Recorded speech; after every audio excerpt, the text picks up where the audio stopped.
Muraho, mwiriwe neza mwese.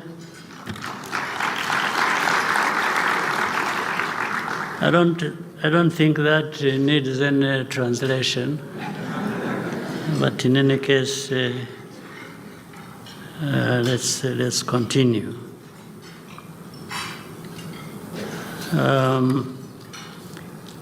Excellencies, ambassadors, high commissioners, representatives of international organizations, members of the Consular Corps, senior government leaders, distinguished ladies and gentlemen. It has been some time since we last met, and it is a pleasure to connect today. We are delighted that Rwanda's diplomatic community, as well as our own presence abroad, has grown. This reflects Rwanda's vision and intention to open our doors to the world for collaboration,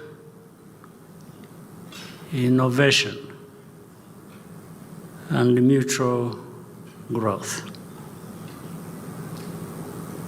The year 2024 was meaningful for Rwandans.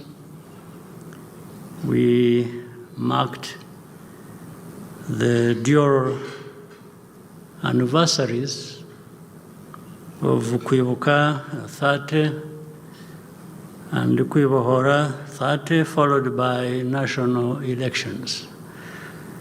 So it was a very busy year for us, but productive as well. Over the last 3 decades,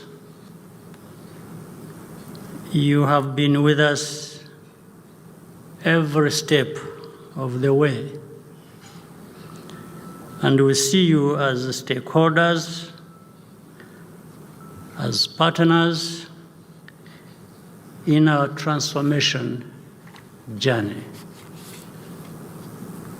This is why moments like this, when we get to interact, are valuable, and we want to always express our gratitude, first and foremost, to you all. For we have benefited from this collaboration, which has also brought a lot of support to us, to Rwanda, for us to be able to continue making progress on this transformation journey we have undertaken in the last 30 years. For the North, we have had very good collaboration, support, and good results originating from that. From the South, we have had extremely beneficial, helpful relationship with our brothers and sisters on our continent. It has been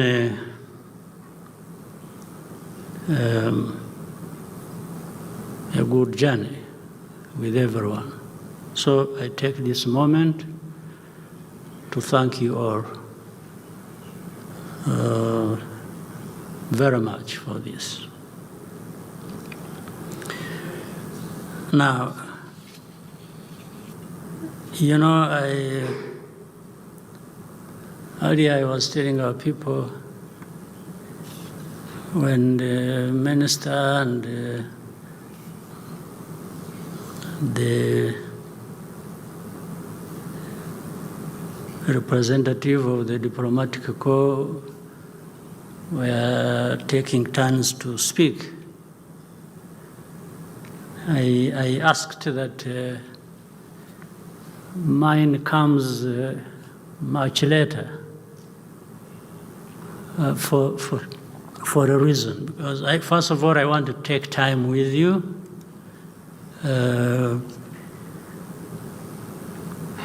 Telling you, expressing to you my feelings, my understanding of many things. This is an opportunity I can't miss. Even added that I wanted it to come later when everybody has had something to eat, just in case some of the things I would be saying may not go well with your appetite. But you bear with me in any case. That's part of the lives some of us have to live.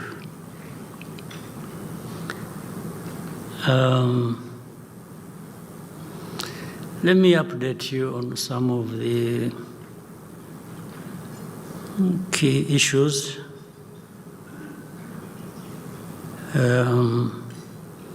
Regarding peace and security and politics and governance and in our region.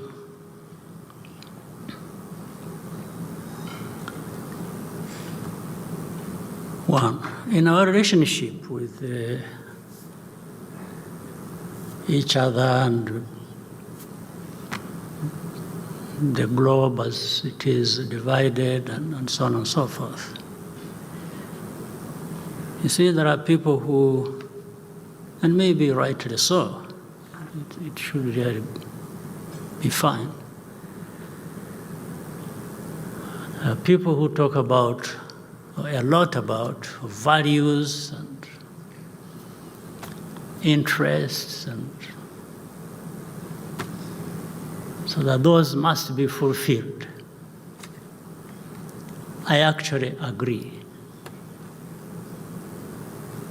We should all have certain values that guide us through whatever we do and over many years.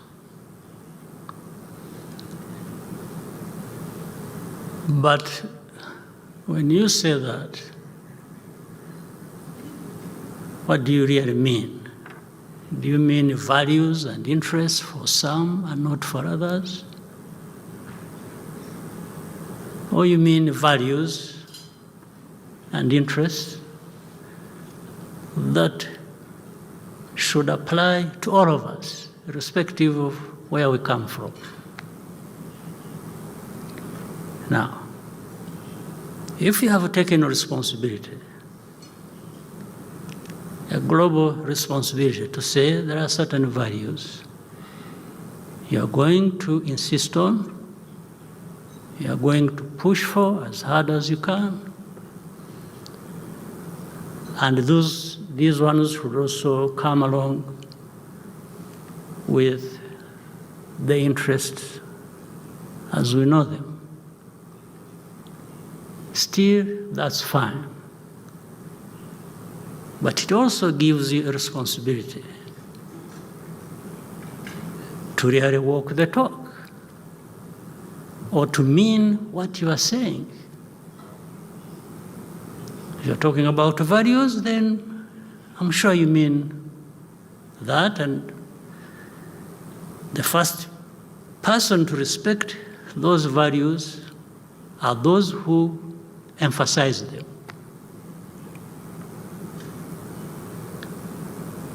But as we see things happening across the world, and I will not talk so much about other parts of the world. I will confine myself to our part of the world, the region and continent. Then I'll also raise another question. Is there a moment where the values, where the interests people talk about become incompatible with the truth, with the facts, or with evidence? I don't think they need be incompatible. It's actually possible to drive hard for values that you believe in, even mind so much your interests, but at the same time, those could very easily be served by truth, evidence, facts, as you interact with other people and other parts of the world.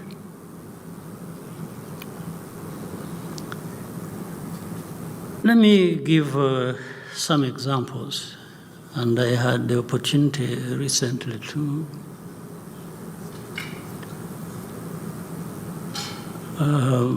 address journalists, and they are bringing up questions that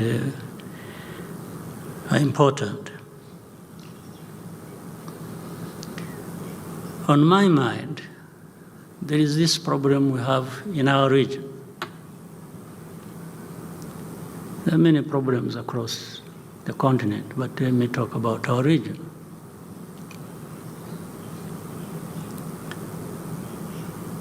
And I'm going to do that because Rwanda bears disproportionately a huge amount of burden relative to our responsibility in any wrongdoing, if at all. And again, it plays out like that, selectively, and on the basis of the disparities that are in the world, where evidence, facts, even what is right, don't really matter. What matters is what somebody must say, irrespective of whether what they are saying takes into consideration facts, evidence, or truth. You know, the problem we have in our region, in Eastern Congo, that has brought in so many countries to be part of it from our continent, but there have been even more countries from outside of our continent involved in one way or another, and unfortunately, many times the wrong way. And this wrong way, we are told, must be the one to prevail.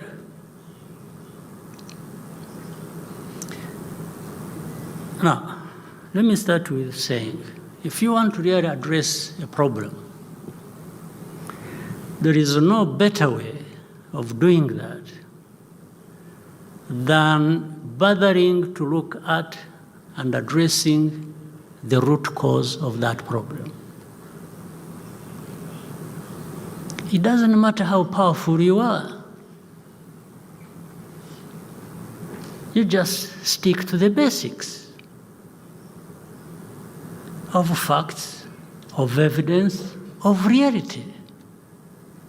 You just don't come in because you're powerful and, the evidence is simple.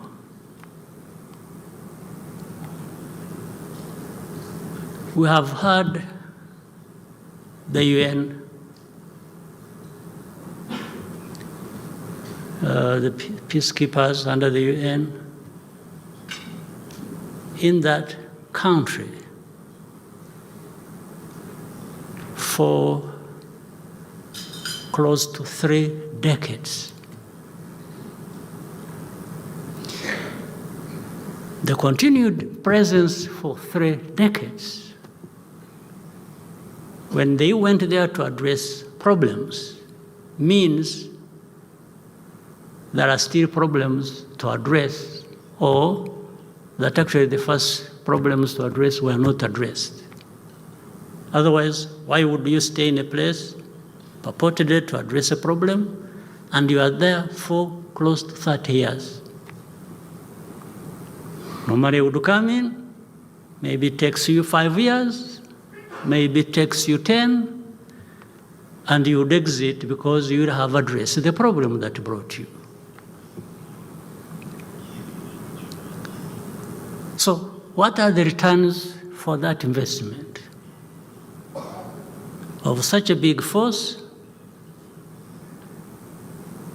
under such a big body like UN, and so much money spent on that, what is the return on that investment?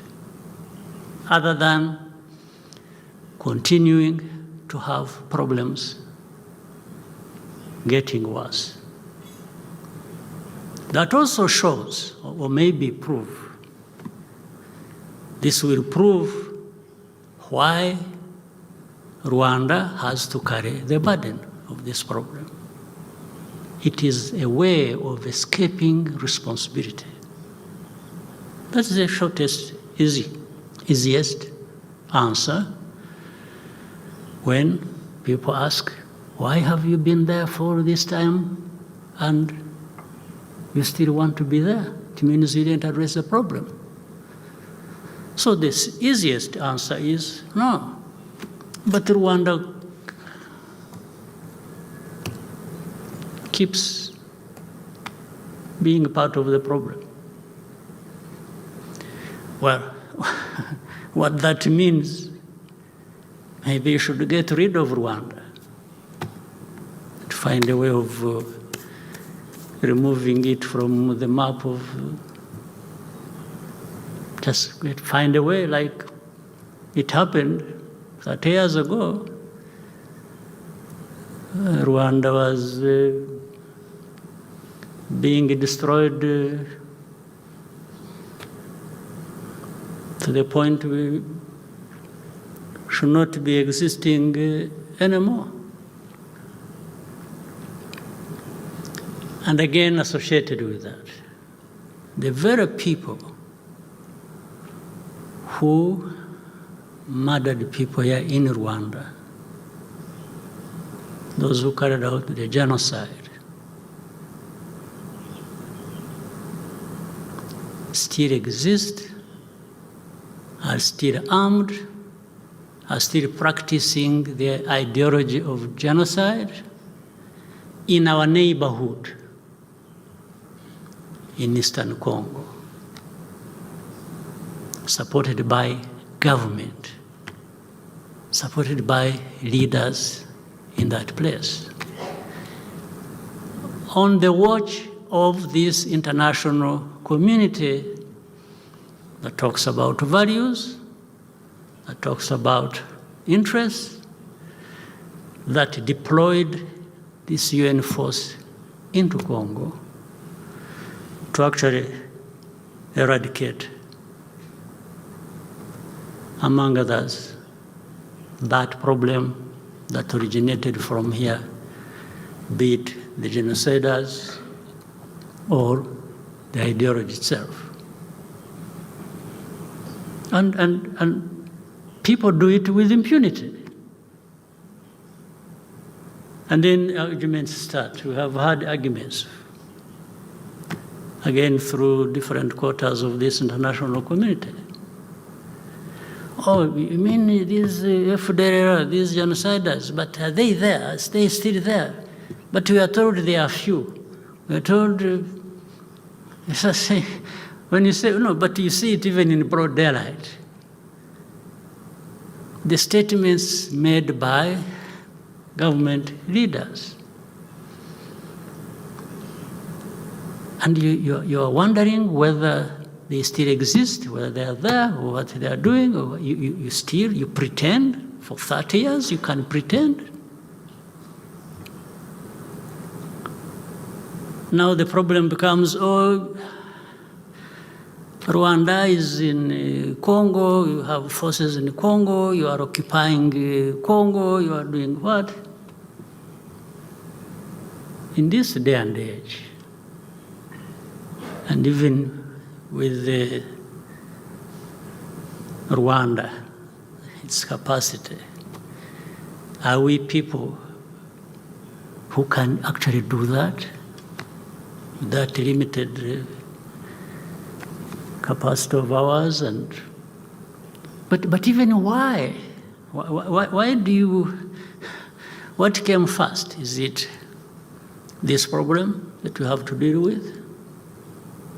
Threats, daily threats, regular threats against our country and relating to our history? Or because of that, or in addition to that, we now want to become people who can go and occupy places? Really? Do people, can they convince anybody that they even believe it? Or they are using it simply as an excuse? Even if you believe it, why don't you find a way of denying Rwanda this excuse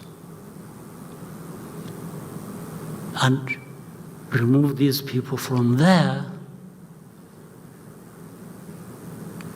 Because that is even in the mission that took there the UN peacekeepers. What happened? So then,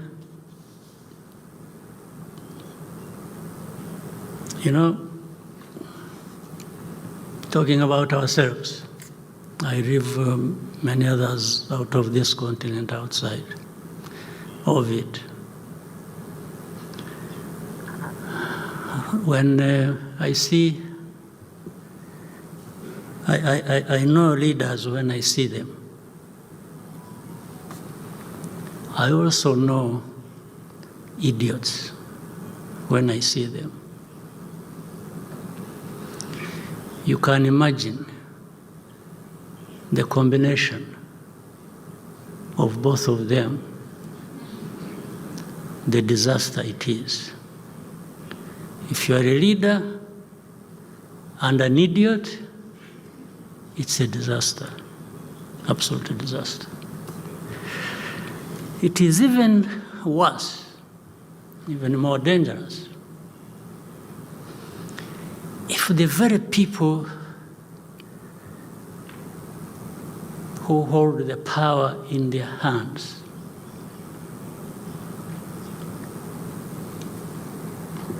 decide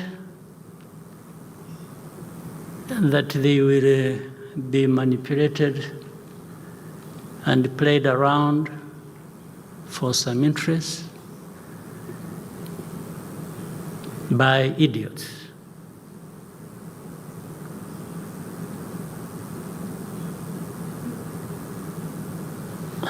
Really, it is. I have had interactions with many of our leaders on the continent. And among other things we talk about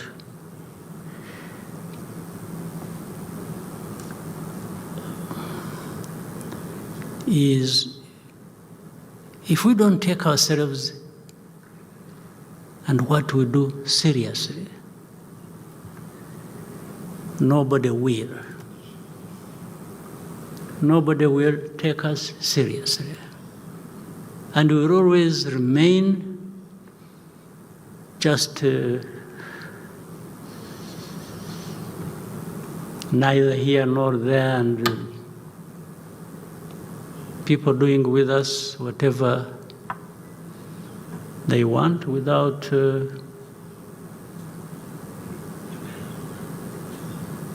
any of us asking, say, why? What is this? And then in the end, we start complaining about, oh, you know, this is racism, this is blah, blah, blah, blah. Well, but I think we are the ones who drive ourselves in that kind of situation. There are things we need to be rejecting and doing so openly and without fear or favor. Why? Why can't we do that? Why are we not the kind of people? Why do we even need to have a problem like that one in Eastern Congo, needing a solution from the UN, from some countries? Why? Why can't we?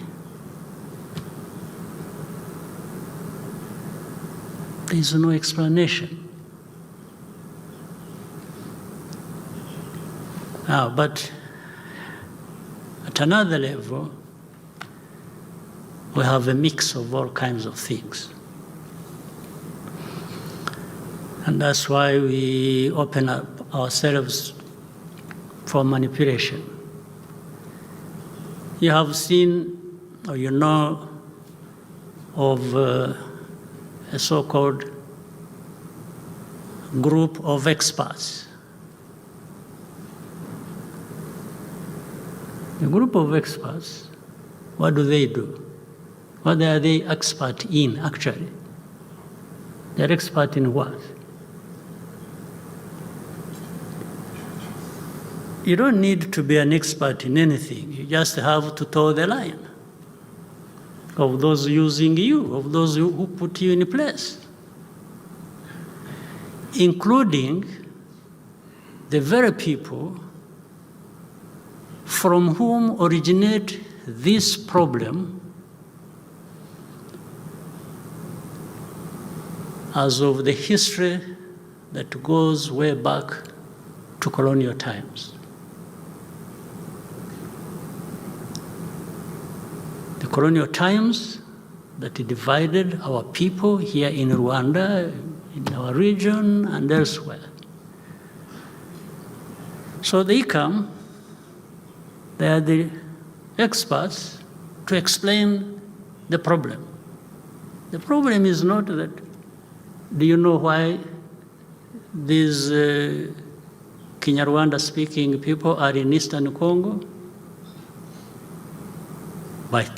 By the way, we have the same situation, let's say, with Uganda.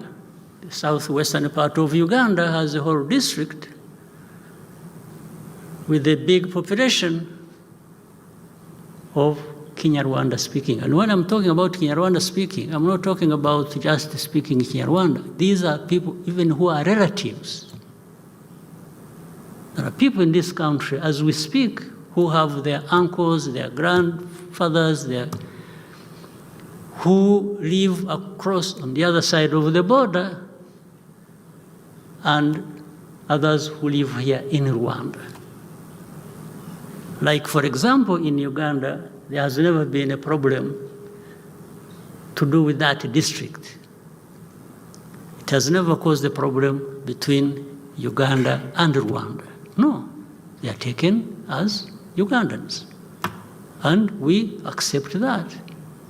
We're not claiming anything. Why is it not the same with Eastern Congo?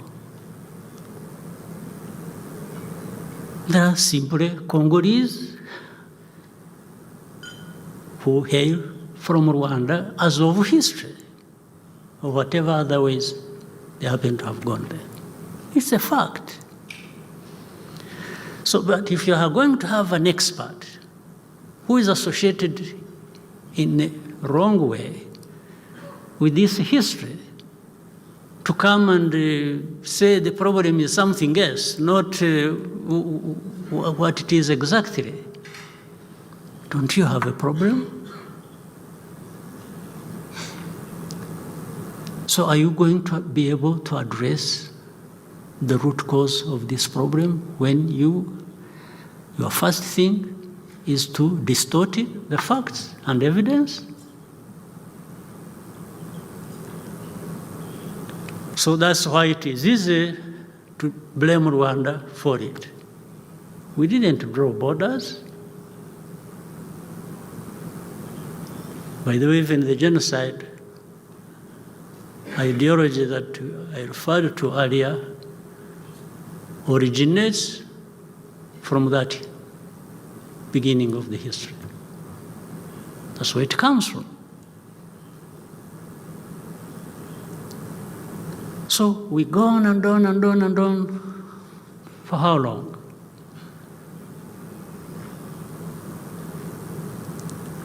So if you think Rwanda is in Eastern Congo causing problems, would you mind bothering to understand why would Rwanda be in Eastern Congo fighting there? Why? You need to answer that. It will lead you maybe to some of the things you need to address and not run away from.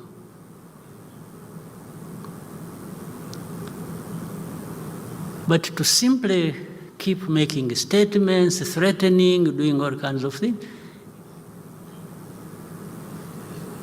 let me tell you, we have been there. We have paid our highest price ever in our lives, this genocide. I don't think we can be made to suffer in all kinds of ways. We can do, but we will never, never, never go back to paying that similar price we paid 30 years ago. It doesn't matter how powerful anybody is.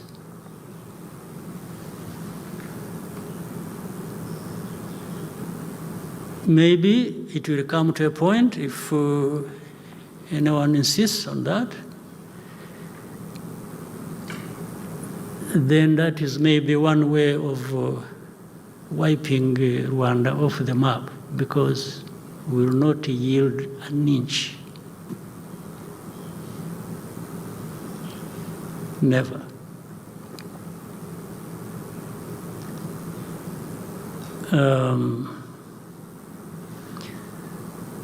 But we can work together to look at the causes if we are ready to listen to each other and address that problem the right way. But if there's somebody who is saying, no, me, I don't want to address it that way, I want to address it my way, and says, you see, if you don't allow me to address it my way, I will deny you this, I will deny you that, and I will take it to China, I will take it to Russia, I will take it. And no. But Rwanda is something we can do away with, don't worry. That is called babysitting leaders, and not pushing them to take their responsibility, but it won't work. One way or the other, it will not take us, Rwanda, back where we started from 30 years ago. No way. I know, of course, there are even some who, after 30 years, are still questioning, but what happened? Who killed who? Who, you know? the sort of pretense that exists is just what gives us that justified anger and above all the energy to fight back sufficiently. Now, again to the values. You know,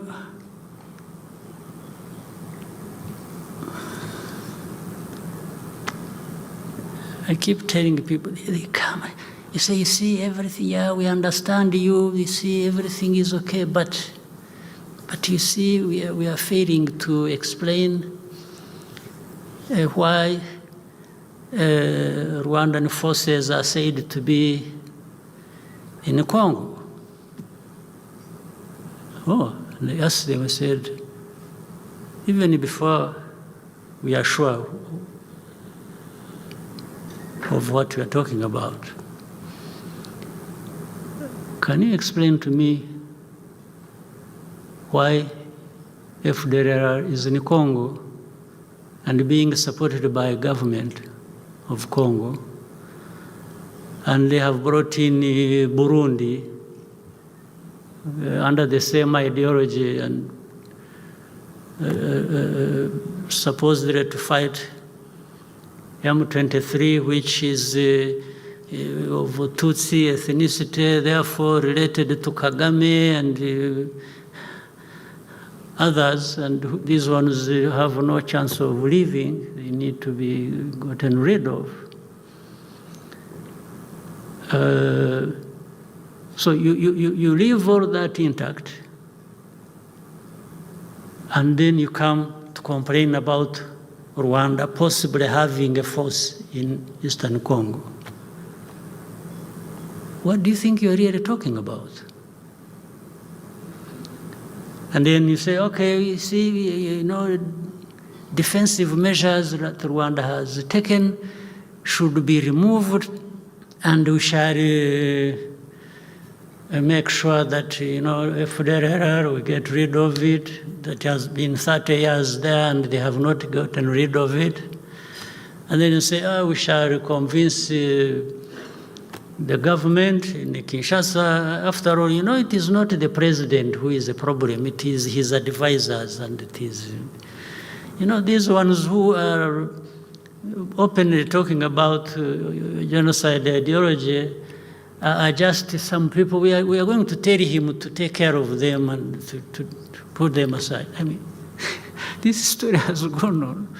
I mean, do you really think you are talking to kids or also? But why would you even be talking to anybody like that? So let's leave the problem as it is.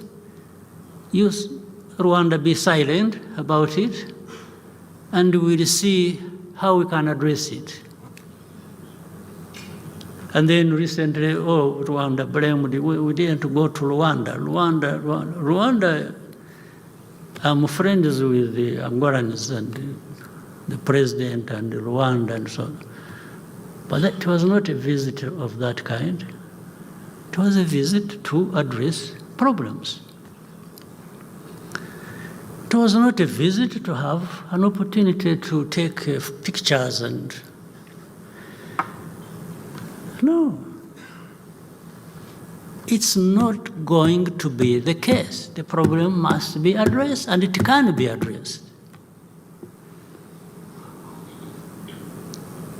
It can be addressed. We all need peace. Rwanda actually needs peace more than anybody, because we have already tested the lack of it and the meaning of that.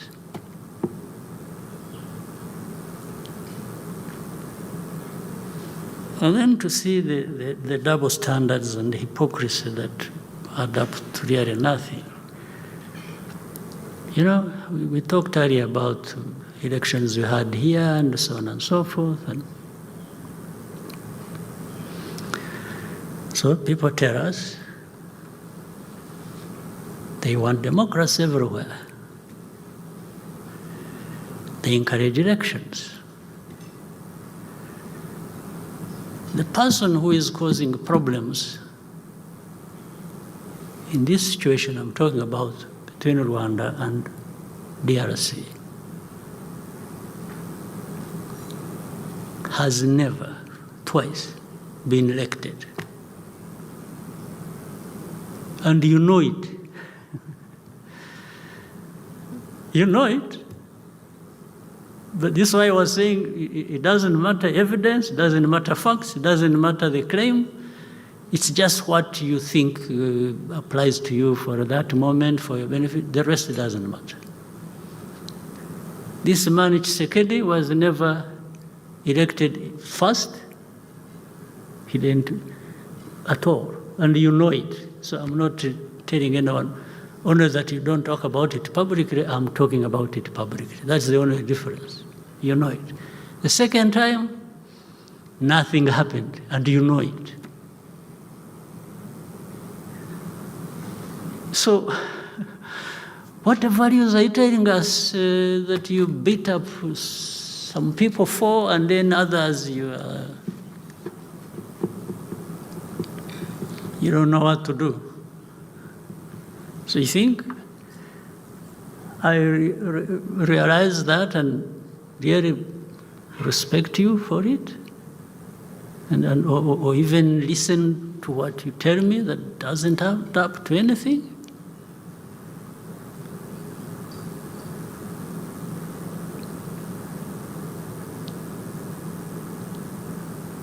So, I know I'm talking to innocent people here, all of us, because some of you even representing the countries that cause us so much trouble. I'm sure I don't want to claim too much, but I think you understand, and maybe you report rightly what needs to be reported. But in the capitals, there are people who, no, we want this to happen like this, and it doesn't matter what you tell them. But while that can happen, it affects you the least. It affects me the most. I can't afford to behave the way you want me to behave in dealing with this problem. I can't. It's life and death to me and my people. For you, it's just something you talk about, or you can call and give instructions while you are playing football, or you are playing tennis, or doing golf. It is as simple as that for you. But for me, just a blink at the wrong time is life and death for me. So I'm just saying, please also understand us and understand the people you are dealing with. We are not this.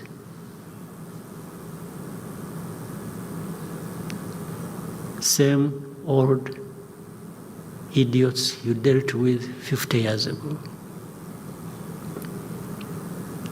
We are not. Not at all. Not anywhere near to that.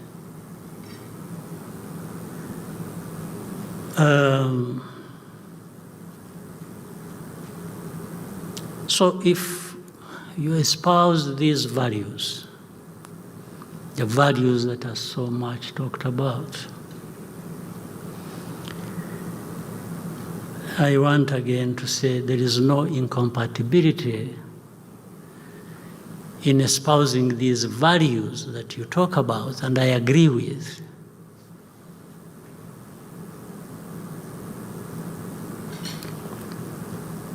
And even fulfilling your interests. There is no incompatibility.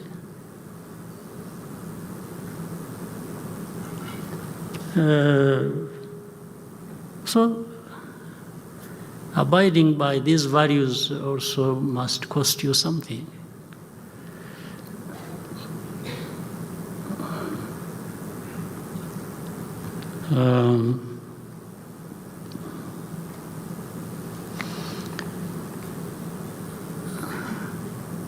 That's why some truth has to,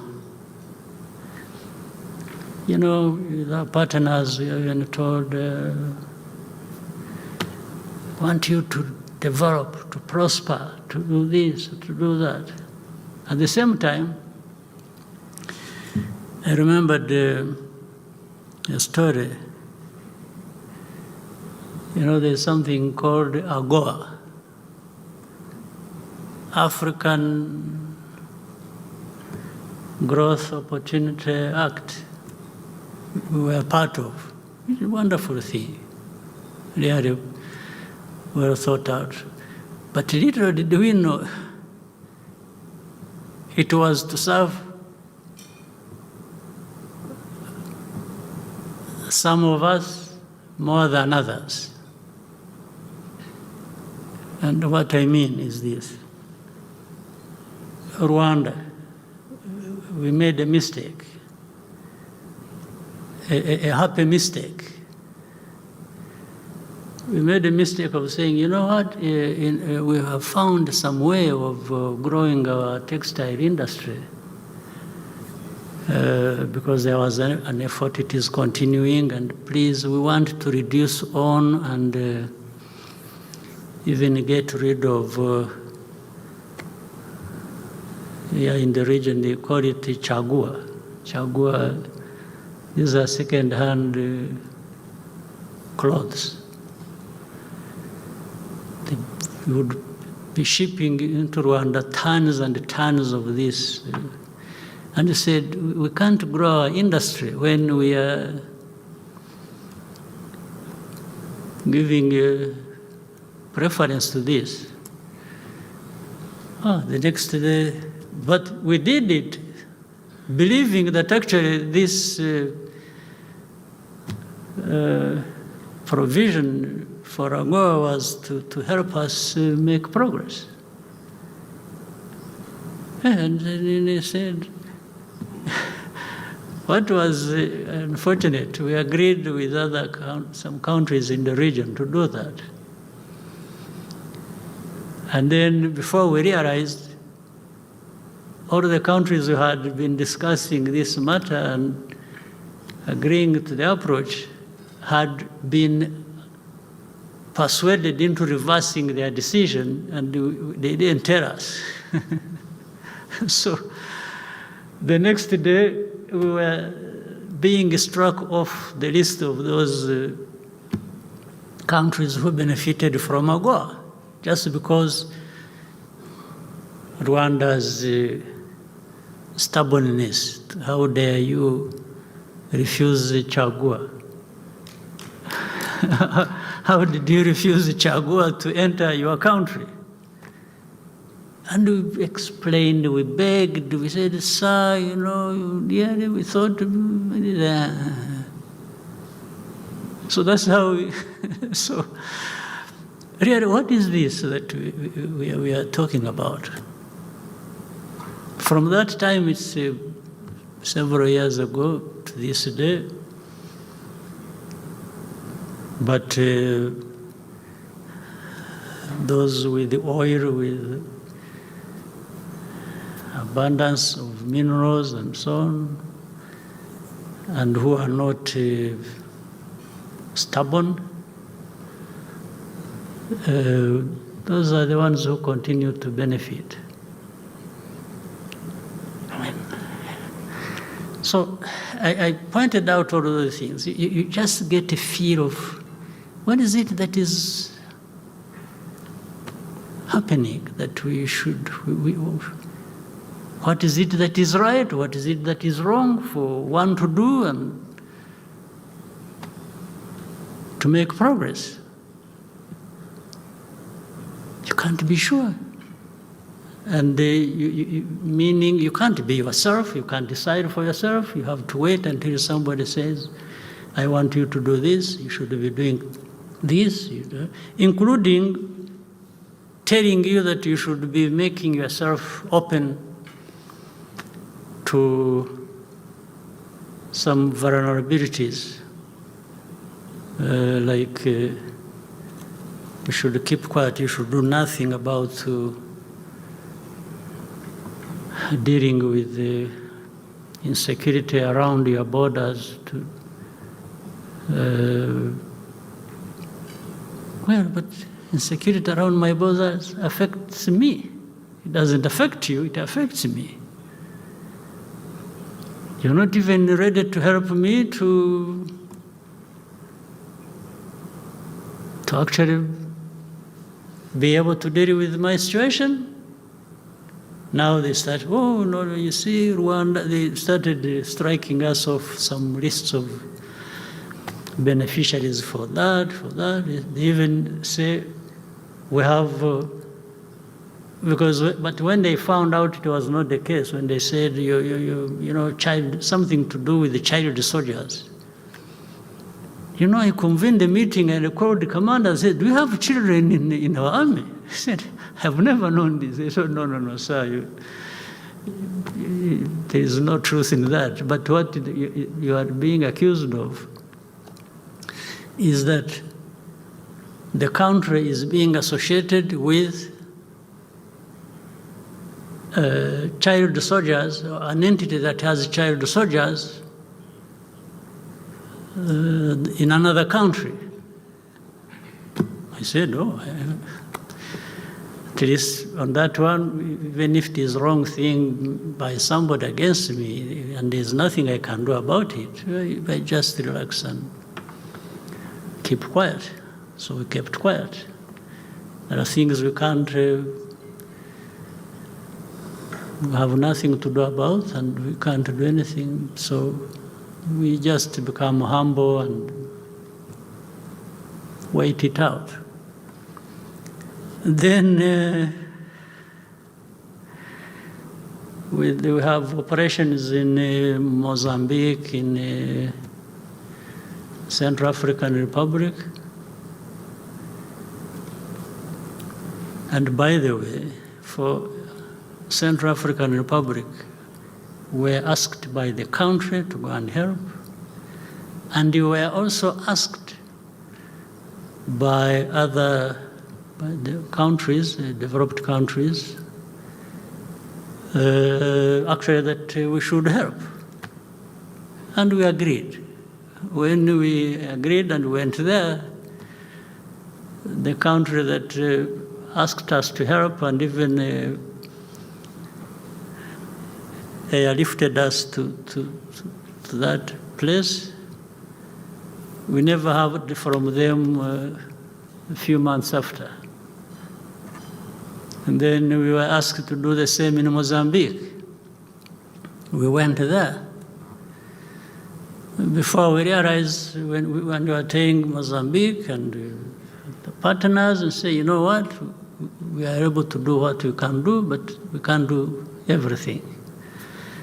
At least with Rwanda, limited resources in all ways, we can't afford to finance our operations there. It either has to be the country where we are running the operations or partners who want peace there and who have made investments there, by the way, after all. And we were left on our own. And when it came to some help that came from European Union, it came grudgingly. And you ask, they say, why are you grudgingly assisting us? They say, yeah, you see, some people are saying you are in the Congo. You say, no, yeah, but let's put that aside. Here we are in Mozambique.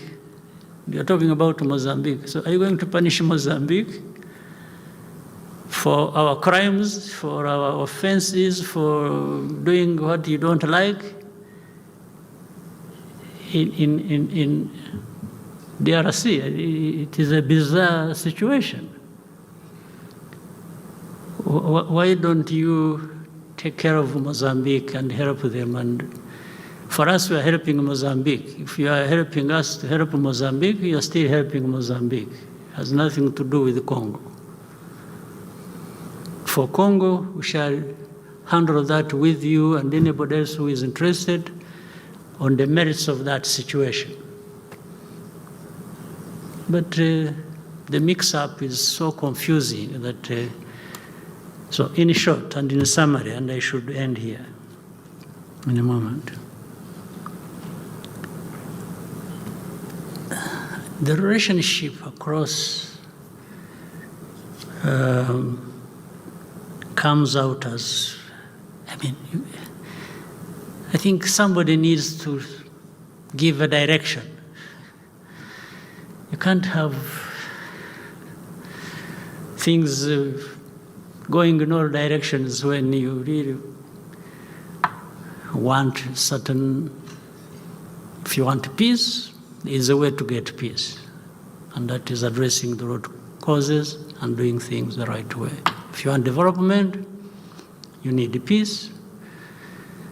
And then you empower and allow people who need development to move in the direction you can discuss and agree, but allow them to drive that.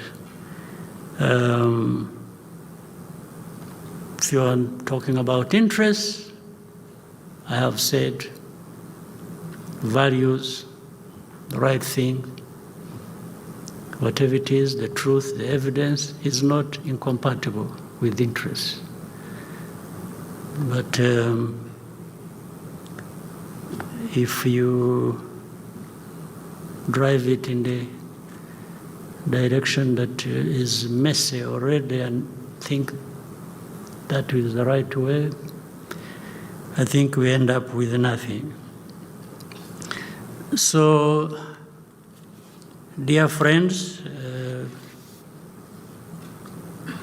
that's why I said I wanted us to take our lunch first, and so that you can bear with me on all this. I'm sure maybe you don't need it as a dessert either, but again, I want to thank you, those partners of ours who are here in the room, with whom we have done many interesting things together, and some of which have tremendously benefited our country. And we want that to continue. We will do our best wherever we can, but we will also not agree with everything. And it's normal, and actually tell us it is normal. Some of you tell us it is normal to disagree. So I think we might disagree, but we can also always find ways to resolve matters where we don't agree. That would be everybody's wish. And again, I thank those partners who helped us during the Marburg virus disease that we have overcome. I very much appreciate the help that came our way, and working together, and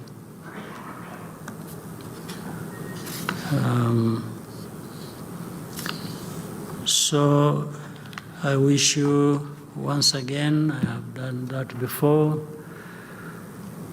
a very happy New Year. We are still in January, and I hope the New Year 2025 will be prosperous, fruitful, and a very good one for all of us. All the best to you.